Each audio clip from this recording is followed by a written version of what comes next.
holds up. I'm going to show you a quick demonstration. That's the back.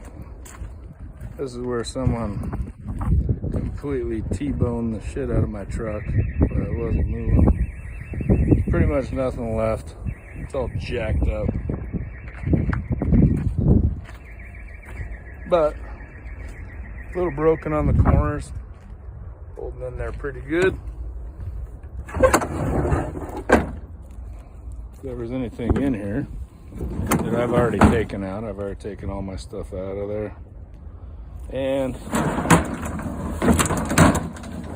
sorry, but it will stay closed. I'm a little pissed off right now. My truck is destroyed.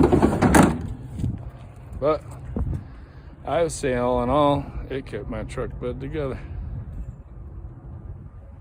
Stronger than the truck.